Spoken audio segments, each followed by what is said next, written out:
In the 1964 movie Zorba the Greek, Zorba humorously refers to family life and parenting as the catastrophe, striking such a chord in audiences that the comic phrase was adopted into English vocabulary. Drive. John Kabat-Zinn, the father of Western mindfulness, sees catastrophe living in a positive light, to be embraced, not bemoaned, as it reflects the variety and richness intrinsic to a life well lived. A bit akin to the catastrophe, I offer the art of river running as an analogy of the parenting experience. In my early days of whitewater kayaking, I recall a Class 4 trip in Idaho where, spray skirt intact, I push away from the shore at Putin. Suddenly I am struck with the fact that there is no turning back and I feel wholly unqualified. I don't know what lies ahead and I am not sure how I will meet it, but for better or for worse, I'm committed. The journey is at moments exhilarating, exhausting, fun and anxiety-producing. Flexibility, steadiness, and vigilance are both required, and honed in the process. At times I am in over my head, stumbling, and consumed with doubt. To make it through, I tap into inner resources I didn't know existed, or I humbly ask for help. Looking back, what I recall most vividly is the breathtaking beauty, the sense of deep connection, and the awe of the journey itself. Much like parenting, child-rearing is a committed immersion into relationality. As fulfilling as it can be, at times it feels akin to trial by fire, like a piece of wrought iron being cast unwittingly into the forge. Raising children throws the mirror up, challenging us to look closely at ourselves, humbling us in our humanity, adding grist to the mill. From a Buddha Dharma perspective, parenting is fertile ground for the worldly winds of blame and shame and offers us rich fodder for mindfulness practice. Cultivating the antidotes of forgiveness and kindness is like having a reliable rudder to keep on course with our heart's intentions. Kindness is the bridge that begins to dissolve the imaginary borders that separate us. It is what is left when our defenses melt away. Kindness is at the core of the Buddha Dharma. As the Dalai Lama himself noted, "My religion is very simple. My religion is kindness."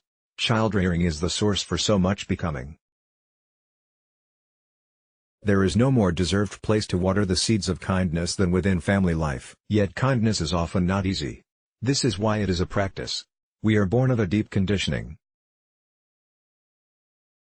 The grooves of our neuronal pathways have been carved and set over eons, hardwired for fight, flight, or freeze. Although this protective mechanism serves us well in certain areas of our lives, such as, don't get hit by the bus, it can go against us in other areas, such as, being kind feels too vulnerable.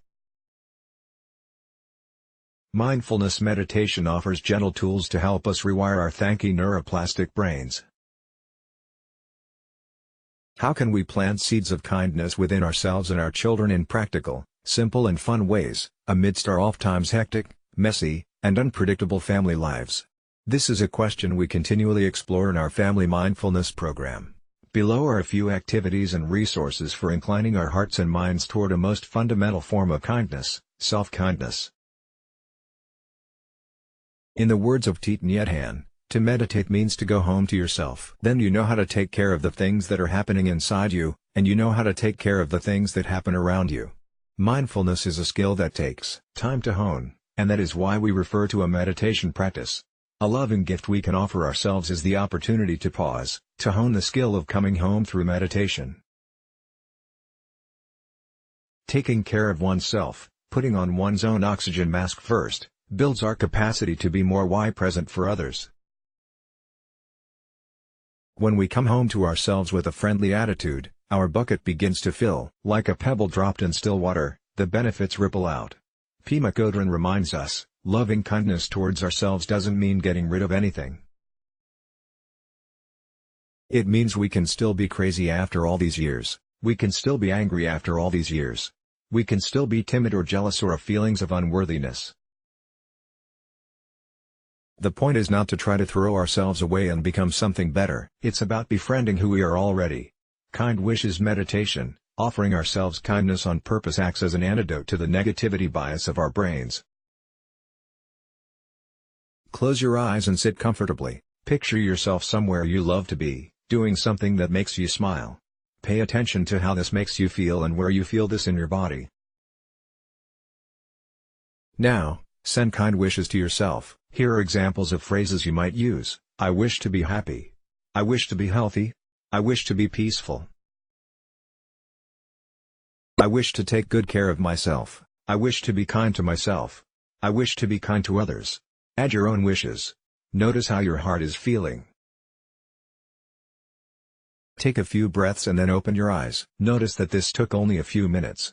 3 breaths at the door. The first time you head out the door each day, before turning the doorknob, pause. If with your child, hold hands. Take 3 deep breaths. After the first breath, offer a kind wish for yourself for the day. Second breath, offer a kind wish for your loved ones. Third breath, offer a kind wish for all beings in the world. This is a wonderful way to place your rudder in the water for the day. Set a kind tone, and remember your heartfelt motivation and intention. Thich Nhat Hanh's 4-pebble meditation. Children enjoy leading this activity. Sit comfortably. Place 4 pebbles by your side. For each of the 4 contemplations, take a pebble at a time and place it in the palm of your hand.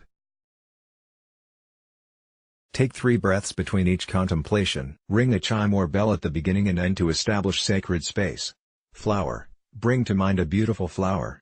Imagine its fragrance, color, and shape. A flower is fresh, beautiful, and alive. Human beings are flowers, yet sometimes we forget. Breathing in, silently say, I see myself as a flower. Breathing out, I feel fresh. Flower, fresh.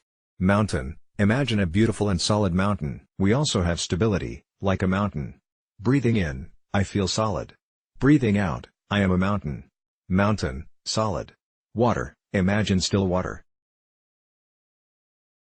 When our minds are still, they reflect what is truly happening. Breathing in, I am still, clear water. Breathing out, I reflect things as they truly are. Clear water, reflecting.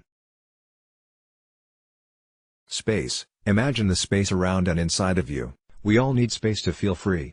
Breathing in, I see space within me. Breathing out, I feel free. Space, free. Self-kindness bracelets. This is a family activity. All that is needed is string and beads. Everyone makes their own bracelet. Each bead placed represents a quality you appreciate about yourself. As you make the bracelet, share the qualities you chose with one another. This is a great opportunity for connection. And when wearing the bracelet, it can serve as a reminder of your goodness. Let's block ads. Why?